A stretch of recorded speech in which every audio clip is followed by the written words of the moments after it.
საღამო მშვიდობისა ფასო ტელემაყურებლები. მე გახლავართ ანა მესხი და მოგესალმებით ტელეკომპანია ქართული ტევეს ეთერიდან. ჩვენ ვაგრძელებთ ჩემი საავტორო გადაცემის ქართველური ცივილიზაციის საუბრებს. დღეს ჩვენ გავეცნობით მიჯაჭვული ამირანის ლინგვოკულტუროლოგიური ქსელიდან უშუალოდ მისი გმირის თავარი წამყვანი მოქმედი პირის ამირანის სახელის ლინგვოკულტუროლოგიურ ანალიზს. მოგახსენებთ, რომ წინა საუბარში ჩვენ განვიხილეთ ამირანის აფხაზური წარმომავლობა, თუ შეიძლება ასე ითქვას, მარის მიხედვით, რომლის ანალიზის შედეგადაც დავწმუნდით, რომ სინამდვილეში აფხაზური ამრა მომდინარეობს ქართული ამარედან.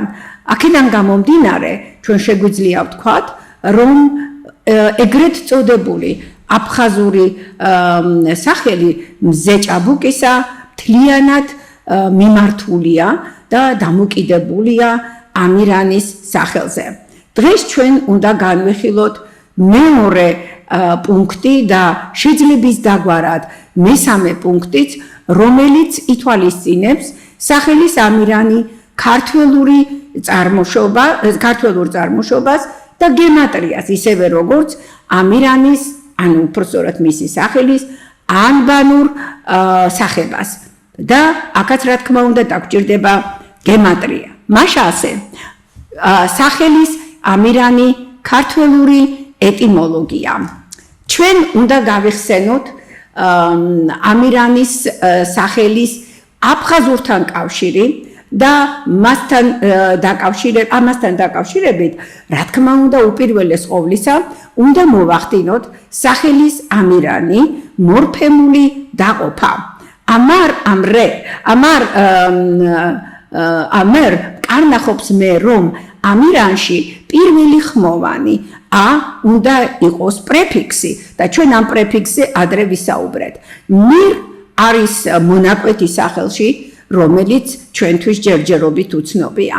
შემდეგ მოდის ან სუფიქსი, რომელიც ჩვენ წინა საუბარში განვიხილეთ და იგი წარმოადგენს ოჯახის ან გვარიდან წარმომავლობის მქონე მნიშვნელობის მქონე სუფიქსს და რა თქმა უნდა სახელობითი ბრუნვის ნიშანი, რომელიც ჩვენ ანალიზში არ გვაინტერესებს. მაშასე მივიღეთ, რომ ჩვენთვის, როგორც თქვენ სლაიდზეც ხედავთ, ხო? მივიღეთ, რომ ჩვენთვის სახელი ამირანი ცნობილი არის ორი მორფემა, ეს გახლავთ პრეფიქსი ა და სუფიქსი ან, მაგრამ ჩვენთვის უცნობი არის, თუ შეიძლება ასე ითქვას, ძირითადი კომპონენტი აღნიშნული სახელისა, რომელიც არის მირ. როდესაც ჩვენ აღნიშნული სახელის განხილვას დავიწყებთ, აუცილებლად გვჭირდება ნაცვალსახელური სისტემების გახსენება და ნაცვალსახელური სისტემები, როგორც მოგეხსენებათ, ეგვიპტურ თეოლოგიურ სახელებში ძალიან ფართოდ გამოიყენებოდა. ეს ნაცვალსახელური სისტემა სწორედ ქართველურიდან იყო ნასესხები და შეგახსენებთ წინა საუბრიდან, ეს იყო ამან, ეს იყო მინი, ეს იყო იამინი და ასე შემდეგ.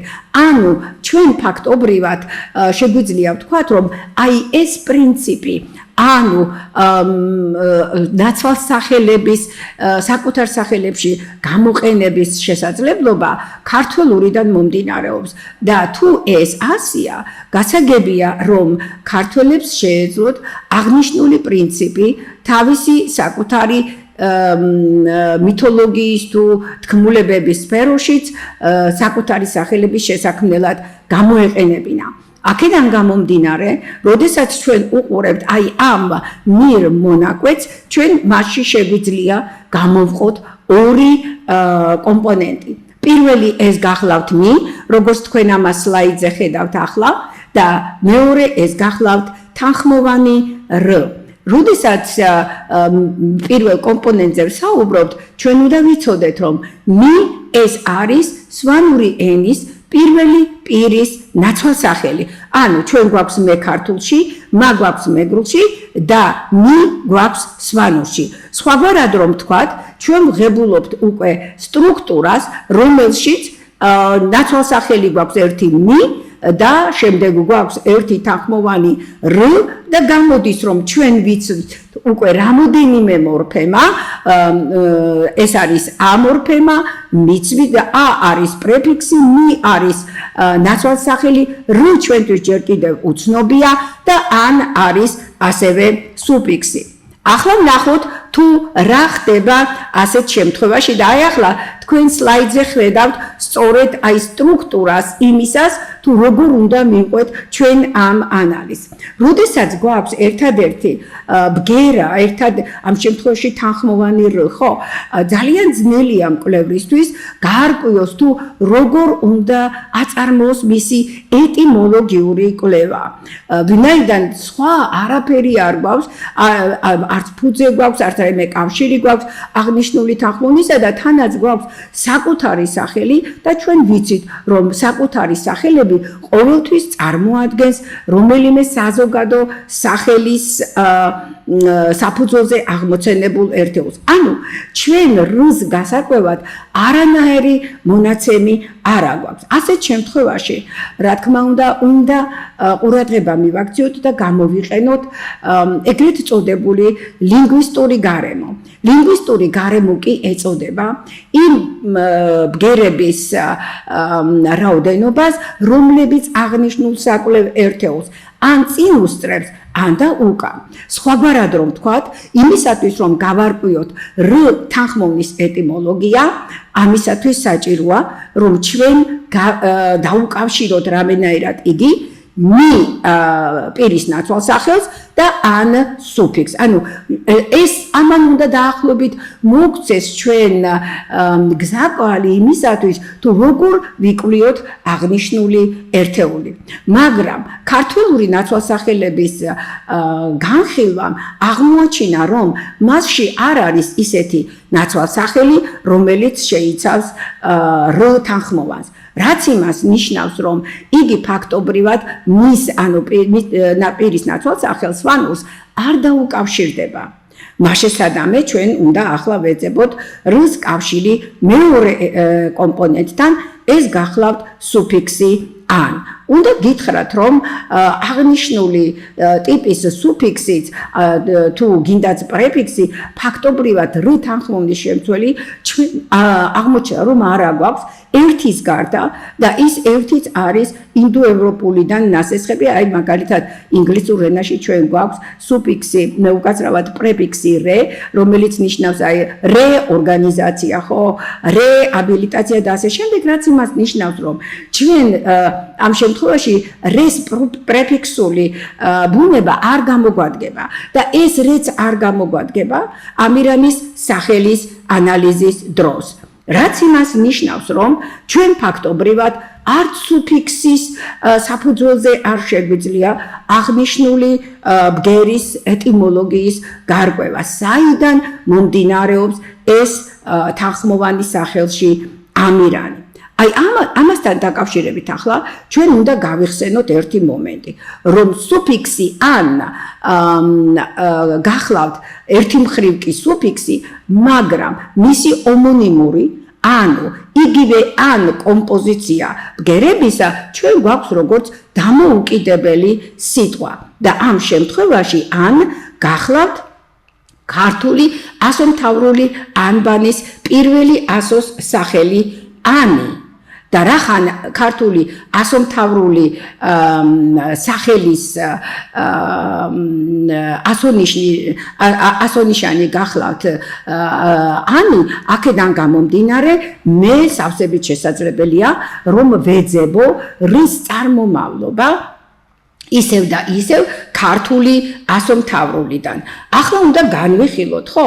აი ამ ქართულ ასომთავრულში ჩვენ რა ასონიშნები გვაქვს და რა სახელწოდებები გააჩნიათ მათ, რომელიც ჩვენ საშუალებას მოგცემს, რომ აღნიშნული თანხმოვნის, ანუ საძიებელი თანხმოვნის ეტიმოლოგია გავარკვიოთ. ახლა თქვენ ეკრანზე ხედავთ ქართულ ასომთავრულ ანბანში მოცემულ იმ 7 ასონიშნის სახელწოდებას, რომელიც შეიცავს რს, მაგრამ მანამდე უნდა მოგახსენოთ, რომ ქართული ასომთავრული შვიდეულების სისტემას წარმოადგენს და აქედან 3 შვიდეული ეს არის ანზე დამთავრებული, უფრო სწორად ანზე, ინზე, ონზე და ენზე დამთავრებული ნიშნები, ხო? ერთი შვიდეული თავდება სწორედ რ თანხმოვანზე და ეხლა ეს სახელები აღნიშნული ასონიშნებისა სწორედ სლაიდზე არის წარმოდგენილი. ეს არის ნარ, პარ, ტარ, ხარ, ფარ, ყარ და ჭარ. რომელი სახელიც არ უნდა ავიღოთ აქედან, იქნება ეს ფარ, ყარ თუ რა და ჩავსვავთ ამირანის სახელში, ანუ აღვადგენთ მას, აღმოჩნდება, რომ აი დაუშვათ ტარ ჩავსვათ, ხო? მაშინ გამოგვივა ამიტარანი, ხო სწორია, მაგრამ საქმე იმაშია, რომ ორი მორფემის საზღვარზე ჩვენ როგორც ვიცით, აუცილებლად იკარგება რომელიღაცა ბგერა, ხო? წინამდგომი მორფემის ბოლო ბგერა იკარგება და შემდგომი მორფემის წინა ბგერა. აქედან გამომდინარე, ჩვენ შეგვიძლია ვთქვათ, რომ ტარში, ან პარში, ან ჭარში და ასე შემდეგ, ყოველთვის დაიკარგება ბოლო რ თანხმოვანი. ჩვენ კი სწორედ იმაში ვართ დაინტერესებული, რომ აი ამ რ თანხმოვნის წარმომავლობა უნდა ვნახოთ, ხო? უნდა ვიპოვოთ და ჩვენ რა თქმა უნდა აღნიშნული შვიდეულის არც ერთი დასახელება ამ შემთხვევაში არ გამოგვადგება. ჩვენ უნდა გავიხსენოთ ახლა ისიც, რომ გვაქვს მეხუთე შვიდეულიც, რაც ახლა ქართულ ასომთავრულ ანბანში, რასაც თქვენ ახლა სლაიდზეც ხედავთ და ეს შვიდეული იმით გამოირჩევა დანარჩენი შვიდეულებისაგან, რომ ისინი ძალიან განსხვავებული სახელდების პრინციპზე არიან აგებული. მოდით ახლა მივყვეთ აი ამ ასონიშნებს, ნიშნების სახელებს უფრო სწორად და ვნახოთ თუ რას გვაძლევს აი ამ შვიდეულის განხილვა. მაშასე ჩვენ პირველი ასონიშანი გვაქვს ჰ, შემდეგ მოდის ლასი 12, იე მოდის 15, რაე 19, ვიე 22, ძილ 29 და წილ 31. თქვენ ხედავთ იმასაც, რომ ზოგი სახელი ასონიშნისა თეთრად არის წარმოდგენილი, ზოგი კი ყვითლად. საქმე იმაშია, რომ ეზე დამთავრებული სახელები უფრო ჭარბობს ამ შვიდეულში და ესენია ჰ, იე, რაე და ვიე. აქედან გამომდინარე, მე მეუბნება უკვე ეს განხილვა აღნიშნული შვიდეულისა, რომ აი ეს ჯგუფი, რომელიც ეზე მთავრდება, უფრო მნიშვნელოვანი უნდა იყოს სახელდების თვალსაზრისით, ვიდრე ძილ, წილ და ლას, მაგალითად, ხო სწორია? აქედან გამომდინარე, ჩვენ თუ დავაკვირდებით ახლა აღნიშნული შვიდეულის სტრუქტურას, აღმოვაჩენთ, რომ 19 ასონიშანი რაე ყოფილა აღნიშნული შვიდეულის ცენტრში, ხო? ერთი მხრივაც 3 ასონიშანი გვაქვს და მეორე მხრივაც 3 ასონიშანი გვაქვს. ეს მე უკვე გარკვეულწილად მკარნახობს, რომ მე სწორ გზაზე ვარ და უნდა გავაგრძელო კვლევა სწორედ ამ ხაზით. და ამ ხაზით რომ გავაგრძელო კვლევა, ამისათვის რა თქმა უნდა, მე უნდა განვიხილო ეზე დამთავრებული სახელები ამ შვიდეულიდან და ასეთი როგორც უკვე ვთქვით, სულ 4 ასონიშანი გვაქვს. ეს არის ჰ, იე, რაე და ვიე. ახლა ვნახოთ თუ რა ინფორმაციას გვაწვდის აი ამ ასონიშნების ანბანური რიგის მაჩვენებლები და მათი მათემატიკური ღირებულებები. და მე ამას ვამბობ იმიტომ, რომ როდესაც თქვენ კოდურ სახელებთან გაქვთ ურთიერთობა, აი ამ გზაზე ყოველთვის თუ სწორად მიდიხართ, თქვენ დადასტურება მოგდით იმავე სივრციდან, რომ კი სწორი ხარ გააგრძელე ამ კუთხით მუშაობა და რადგანაც პირველი ასე ვთქვათ ნიშანი იყო ის რომ რაე მეხუთე შვიდეულში ცენტრალური ასონიშანი აღმოჩნდა მე აქაც მეუბნება უკვე აი ამ მოთხეულშიც მეუბნება რომ რაე გარკვეულწილად უნდა ასევე მნიშვნელოვანი თანხმოვანი იყოს ამას კი მე მკარნახობს უკვე ასო ნიშნების ანბანური რიგი გავიხსენეთ რომ ჰე არის მერვე ие არის 15 რაე 19 და ვიე 22 მაგრამ პითაგორას საიდუმლო რიცხვის მიხედვით ყველა რიცხვი დაიყვანება ერთ რომელიმე ციფრზე ეს კი იმას ნიშნავს რომ მე უნდა ავიღო ჰ როგორც 8 ია როგორც 15 და კიდევ ხედავთ თქვენ აქ სლაიდზე ხო და რადგანაც 15 მაქვს ერთს მივუმატოთ 5 იქნება 6 ხო რაე მაქვს 19 ანუ ერთს მივუმატოთ 9 იქნება 10 ხოლო 10-ში კი ერთს მივუმატოთ 0 მექნება ისევ 1 და ვიე რომელიც არის 22 ასონიშნანი რაც იმას ნიშნავს რომ 2-ს უნდა მივუმატო 2 და მივიღებ 4-ს ახლა შევკრიბოთ ეს რიცხვები ანუ 8 6 1 და 4 და თქვენ მიიღებთ 19-ს რა არის ეს 19 ეს 19 არის რაეს რიგობითი ანბათ რიგის რიცხვი. ანუ მე უკვე მომეცა მეორე დადასტურება იმისა, რომ რაე დიახ უნდა იყოს ის მნიშვნელოვანი ასონიშანი, რომელიც ამირანში, უпростоრად ასონიშნის სახელი, ხო? რომელიც სახელ ამირანში ფიგურირებს. ახლა მოვახდინოთ კიდევ ერთი გადამოწმება. და ეს გადამოწმება უკვე ასონიშნების მათემატიკურ ღირებულებას შეეხება. ამ შემთხვევაში რა ხდება?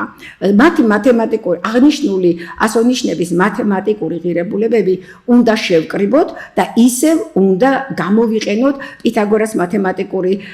პითაგორას საიდუმლო მათემატიკური რიცხვი და ამ შემთხვევაში თქვენ სლაიდზე ხედავთ და მე აღარ შეგაწყენთ თავს ამ ციფრების დასახელებით აღმოჩნდება რომ საბოლოო ციფრი გახლავთ 568 568-ს კი როდესაც 5 6 და 8-ს ერთმანეთს მივუმატებთ გექნებათ ისევ 19. ანუ მე ქართული ასომთავრული ანბანი სამჯერ მიდასტურებს რომ სახელში ამირანი აი ამ რს წარმომავლობა უნდა იყოს ქართული ასომთავრული მე-19 ასონიშნის სახელწოდებიდან რაე. რას წარმოადგენს რაე? რატომ უпростоრად მოდით ასე 19? რა არის ეს 19-ის აღნიშნელი ასე ვთქვათ ასონიშანი რას მალავს ის საქმე იმაშია რომ 19 ძალიან დიდი ციფრი გახლავთ კალენდარული თვალსაზრისით ჩვენ ვიცით რომ 19 ეს არის თვარის სრული ციკლის დასრულების პერიოდი. ანუ მზის მე-19 წელიწად მზის სრული ციკლის რომელიც 28 წელს შეადგენს მზის სრული ციკლის მე-19 წელიწადზე ხდება ხოლმე თვარის სრული ციკლის დასრულება.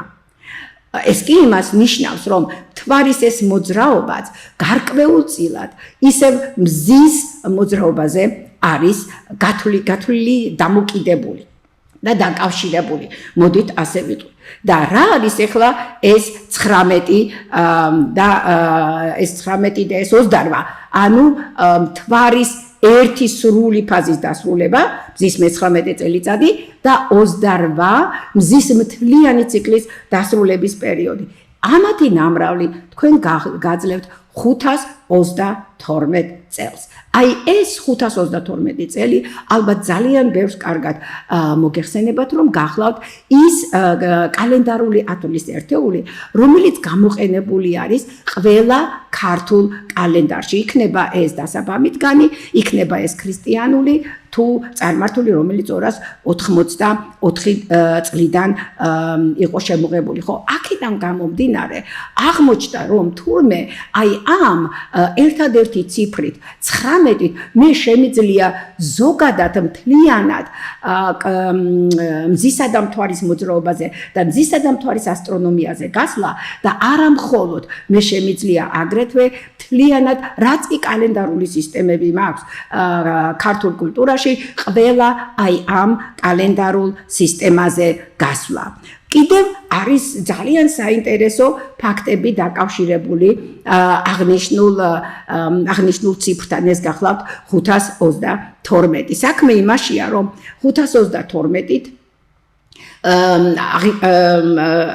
აღიწერება აგრეთვე დასაბამითგანი, ხო?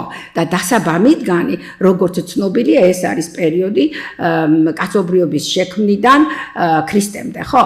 აქედან გამომდინარე, ჩვენ ეხლა გვაქვს რომელი 7000 თუ არ ვცდები, ხო, 5604-ს უნდა მივუმატოთ 2025 და მივიღებთ 7629-ს, ხო?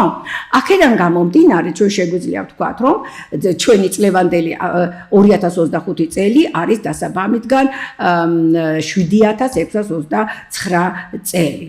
ქრისტედან კი 2025 წელი. ეს თავისთავად ძალიან მნიშვნელოვანი ციფრი გახლავთ, იმიტომ რომ 5604 წელი წარმოადგენს აგრეთვე შუმერული წელთაღრიცხვის დასაწყისას და გამოდის, რომ ქართველებსა და შუმერებს წელთაღრიცხვა, ანუ დასაბამითგანის წელთაღრიცხვა ერთი და იგივე ჰქონია. უკანასკნელი ასტრონომიული ანალიზის საშუალებით დადგინდა, რომ 5604 წელს პლანეტების განლაგება იყო ძალიან სრულიად განსხვავებული. ეს იყო მერკური, ვენერა, თუ არ ვცდები, მერკური, ვენერა, მარსი და მშვილდოსანი. აი ამათი განლაგება ისეთი იყო, რომ 5604 წლის მერე ის აღარ გამეორებულა. ანუ აქ ამირანში გამოყენებულმა აი ამ რ თანხმოვანმა ფაქტობრივად ჩამიყვანა იმ უნიკალო 5604 წელიწადზე, რომელიც აგრეთვე უახლოვდება წარღვნას და მოგეხსენებათ, რომ ამერიკელმა გეოლოგებმა კოლუმბიის უნივერსიტეტიდან აღმოაჩინეს, რომ 5600 წელს უნდა მომხდარიყო ძალიან დიდი წარღვნა და ზღვის დონე უნდა აწეულიყო მთების ყინულოვანი მთების ღობის შედეგად უნდა აწეულიყო ესე იგი ზღვის დონე. ამ ზღვის დონის აწევამ შემდეგ გამოიწვია ბოსფორის კლდოვანი ნაწილის გახლეჩა, თუ შეიძლება ასე ითქვას, და შავი ზღვის დონეც ამაღლდა. სხვაგვარად რომ ვთქვათ, გამოდის, რომ აი ამ რაეს საშუალებით ჩვენ თანდათანობით ძალიან დიდ სიღრმეებში ჩავდივართ და ჩვენ გვეძლევა ისტორიული ინფორმაცია, გეოლოგიური ინფორმაცია, კლიმატური ინფორმაცია თუ გნებავთ და ცივილიზაციური ინფორმაციაც, იმიტომ რომ ჩვენ შუმერების ცივილიზაციამდე ჩავდივართ და კიდევ უფრო საინტერესო ხდება ის ფაქტი, რომ ხვამლის გამოქვაბულის ერთ-ერთ კედელზე მერკურის, ვენერას, მარსისა და შვილდოსნის გამოსახულება ზუსტად ისეთივე თანმიმდევრობით იყო ასახული, უბრალოდ არის ასახული, როგორც 5604 წელს იყო. აქედან გამომდინარე, ჩვენ შეგვიძლია დავასკვნათ, რომ სახელში ამირანი აი ამ ერთ პაწაწინა თანხმოვანს რს შემოაქვს უზარმაზარი მნიშვნელობა, ხო? ეს არის ასტრონომიული, თუ გნებავთ, ასტროლოგიური, ცივილიზაციური და კლიმატური ყველანაირი ცვლილება. აი ეს ცოდნა, უზარმაზარი ცოდნა, რომელიც მოიცავს ათასწლოვანი კაცობრიობის განვითარების ათასწლოვანი ისტორიას, მთლიანად აი ამ პაწაწინა ერთ თანხმოვანში არის მოქცეული.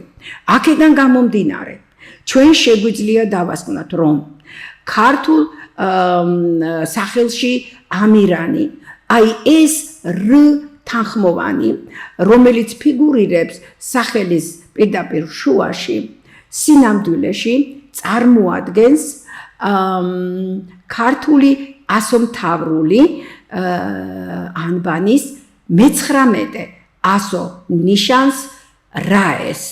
ანუ ამირანის სახელი მე უნდა მქონდეს აგებული როგორც ა მი რაე ან ი.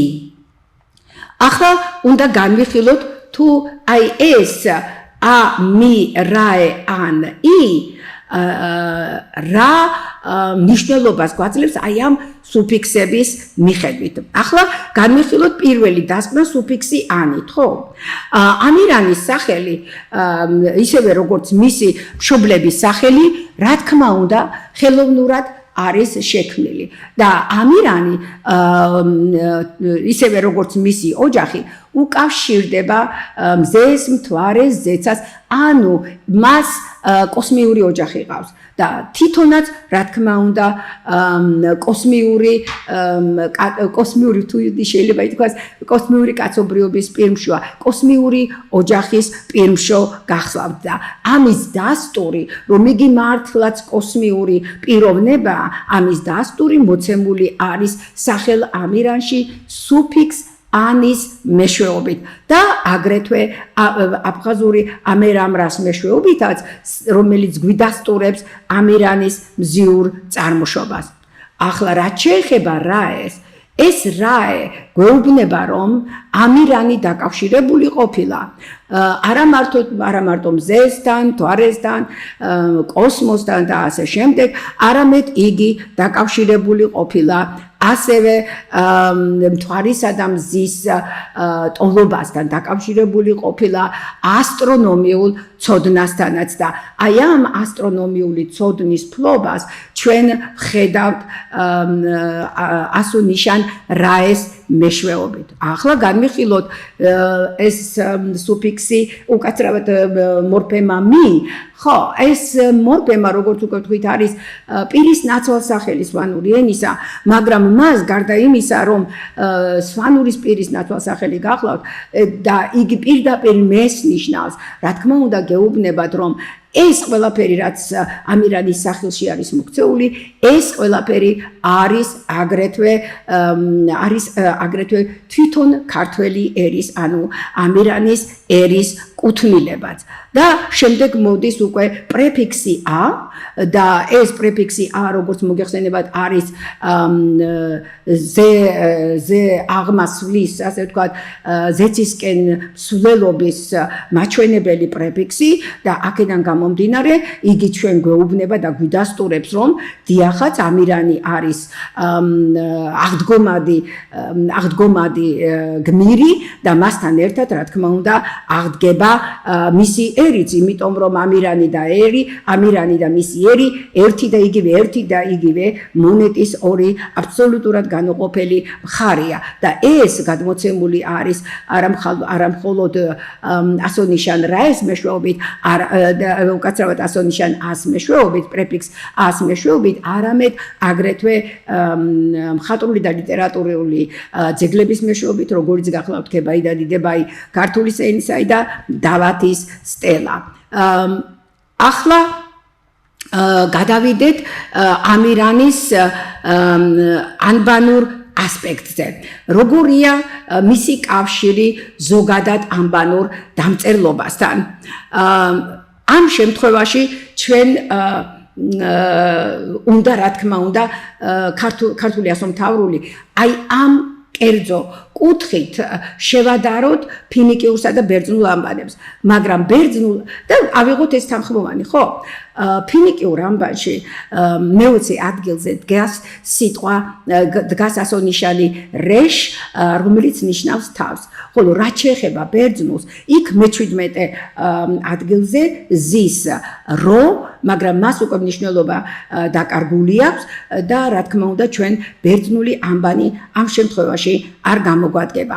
მაგრამ საინტერესო არის ის, რომ ისევ და ისევ პითაგორას საიდუმლო რიცხვის მიხედვით ფინიკიური რეშ იქნება 2, იმიტომ რომ იგი მე-20 ადგილზე დგას, 2-ს მივუმატოთ 0 იქნება 2 და აქედან გამომდინარე იგი 2-ია. მაგრამ ქართული ასომთავრული ანბანის რაე გახლავთ მე-19 ან ვერც მივუმატოთ 9-ეს უდრის 10 და იგივეა რაც 1 და აქედან გამომდინარე ფინიკიური ანბანი მე მეუბნება რომ დიახ ქართული ასომთავრული ანბანი არის პირველადი არის პირველი ხოლო მე კი მასთან მიმართებით ვარ მეორე. ახლა ვნახოთ გვაქვს თუ არა კიდევ სხვა დამამტკიცებელი საბუთი იმისა, რომ ეს მართლაც ასეა და ჩვენ უკვე ვთქვით, რომ ერთ დამამტკიცებელ საბუთს არ კმაყოფილდება აღნიშნული სახელების შემქმნელი, ხო, მისი ავტორი. და ფინიკიური რეშ ვაბრუნოთ ქართული ბრუნვების მეშვეობით და შორს წასვლა არც დაგჭირდება, იმიტომ რომ სახელობითში გექნებათ რაე, მერე გექნებათ რაემ და მიცემითში გექნებათ რაეს. აი აქ უკვე ძალიან საინტერესო ფორმასთან მივედით, ვინაიდან ჩვენ გვაქვს ისევ და ისევ ხმოვნების შეჯგუფება და ხმოვნების შეჯგუფება მე მკარნახობს, რომ იქიდან ერთ-ერთი ხმოვანი უნდა ამოვარდეს და ამ შემთხვევაში ვარდება ხმოვანი A და თქვენ ახლა ამას სლაიდზე ხედავთ კიდევაც, ხო? ესე იგი მე მაქვს რაე, ამას პლუს S, ანუ მიცემითის ბრუნვის ნიშანი, შემდეგ ეს გადადის რაეს და A ვარდება და გვაძლევს ფორმას რეს, ხოლო მოგეხსენებათ რომ S-სა და Š-ს ერთმანეთში გადასვლა-გადმოსვლა ეს ძალიან მარტივი ფონეტიკური ცვლილება გახლავთ და აქედან გამომდინარე ჩვენ ვღებულობთ ბოლო ფორმას, ეს არის რეშ. ანუ ეს გახლავთ იგივე სახელი ფინიკიური ანბანისა, რომელიც მომდინარეობს ისევ და ისევ ქართული ასომთავრული რაედან, მაგრამ რომ ეს თავია, იმიტომ რომ რეშის მნიშვნელობა ხო თავია, ანუ რეში გეუბნება რომ თავი და თავიო მე არა ვარო, თავი და თავი ის არის საიდანაც მოვდივარო, ხო? ანუ თავი და თავი არის ქართული ასომთავრული ანბანი, მაგრამ მაქვს მე სხვა მტკიცება ამისა, წარმოიდგინეთ რომ მაქვს და ახლა თქვენ სლაიდზე ხედავთ 6 ასონიშანს, რომლებიც ჩემს სხვადასხვა ნაშრომებში არის გამოკვლეული და აქედან ეს 6-ვე დასახელება ფინიკიური ასონიშნებისა ყველა მომდინარეობს ქართველურიდან. ვიტყვი აუცილებლად, პირველი ეს არის ალეფი, რაც ხარს ნიშნავს და მომდინარეობს ქართული ყალიბიდან და რატომ მომდინარეობს ჩვენ მე ამაზე ერთ-ერთ გადაცემაში ვისაუბრებ ბატონ დავით გალეგაშვილთან და ალბათ აქაც მექნება იმის საშუალება, რომ გაგაცნოთ თქვენც თუ როგორ არის ალეფის განხორციელებული ალეფის კავშირი ყალიბთან. მეორე ეს გახლავთ დალეთ, რომელიც მეოთხე ასონიშანი გახლავთ და მომდინარეობს ქართული ამირანის დედის სახელიდან დალით, ვითარებითი ბრუნვიდან, შემდეგ ეს გახლავთ აინ, მე-16 ასონიშანი, რომელიც თვალს ნიშნავს და სინამდვილეში იგი გამოითქმის როგორც აინ და აქედან გამომდინარე კაბალისტური ენათმეცნიერების მიხედვით მე ვღებულობ ღანი და ეს გახლავთ უდიდესი დაფარული ერთადერთი ღმერთი, რომლის თვალსაც წარმოადგენს ამ შემთხვევაში ფინიკიური ღაინი, შემდეგ ჩვენ გვაქვს რეშ, მე-20 ასონიშანი, რომელიც ნიშნავს თავს, მერე გვაქვს სინ, რომელიც მომდინარეობს ასევე ქართველური სინ და შინისაგან და გეუბნება პირდაპირ გელაპარაკება ფინიკიური ასონიშნის სახელი, რომ შენახარო ეს მთვარის ღვთაება ხარ შენ და ბოლოში ჩვენ გვაქვს 22 ასონიშანი, რომელიც ფინიკიურ ანბანში არის ჯვრით წარმოდგენილი, მაგრამ მას ქვია ტაუ და ეს ტაუ კი გახლავთ ჩვენი ქართული თავ, ანუ თავი და აი ეს თავი უпростоრად ორჯერ გამოყენება სიტყვისა თავი რეშისა და თავს მეშვეობით ფინიკიურ ანბაში რა თქმა უნდა ორჯერ გეუბნება რომ მე ვარ მეორადი, თავი და თავი არის ქართული ასომთავრული ანბანი. აქედან გამომდინარე, აქ ფაქტობრივად 30% სახელებისა ფინიკიურ ანბაში სწორედ ქართველურიდან მომდინარეობს, მაგრამ გავიმეორებ, რომ ეს მხოლოდ და მხოლოდ ის სახელები გახლავთ, რომლებიც ჩემს გამოქვეყნებულ ნაშრომებში მოიძიება. ახლა ვნახოთ თუ როგორ მივიღეთ ამირაენიდან ამირან. და თქვენ წარმოიდგინეთ, რომ ძალიან მარტივი პროცესი გახლავთ და ეს არის შემდეგი. თუ მე გავითვალისწინებ იმ ამბავს, რომ ხმოვნების თავშეყრა ქართულში აუცილებლად უნდა გამარტივდეს, ამ შემთხვევაში რაე ანთან მე მაქვს სამი ხმოვნის თავშეყრა, რომელიც აუცილებლად უნდა გამარტივდეს, იქიდან რომელიმე ხმოვანი უნდა ამოვარდეს. და ამ შემთხვევაში ამოვარდა ხმოვანი ანუ ბოლო ხმოვანი სახელის დასახელებისა და მივიღეთ რა ან, ხო? და აი ამ რა ანში ჩვენ უკვე გვაქვს ორი იდენტური ხმოვნის თავშეყრა 100 + a, რომლიდანაც ან ერთი ამოვარდა, ან და ეს ორი შეერწყა ერთმანეთს და ჩვენ დაგვრჩა ერთი a.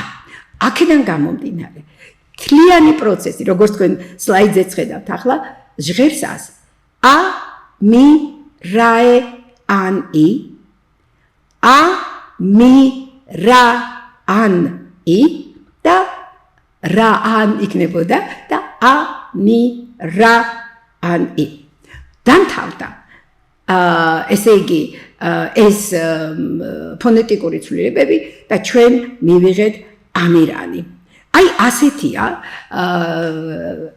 ჩვენი მიჯაჭვული გმირის სახელის ლინგვო-კულტუროლოგიური ანალიზი. და ეს ლინგვო-კულტუროლოგიური ანალიზი წარმოაჩენს იმ უზარმაზარ ასტრონომიულ, ენათმეცნიერულ, კალენდარულ, ეთნოლოგიურ და ასე შემდეგ ცოდნას, რომელსაც ფლობდნენ ჩვენი წინაპრები, რომელსაც ფლობდნენ ის ადამიანები, ის აღნიშნული სახელის და აღნიშნული თქმულებების ავტორები, რომლებმაც ჩვენ ბზიური წარმომავლობა და ბზიური წარმომავლობის ღვთაება და ბზიური წარმომავლობის ერის მნიშვნელობები აი ასე ძალიან მარტივად კოდირებულ ფორმებში წარმოგვიდგინეს. აი ამით მე მსურს დავამთავრო ჩემი დღევანდელი საუბარი. მოგახსენებთ მადლობას ყურადღებისათვის და გიტოვებთ დეტალურ ინფორმაციას Mio shop-ის შესახებ, სადაც შეგიძლიათ ჩემი ნაშრომების შეძენა. კარგად გრძანდებოდ.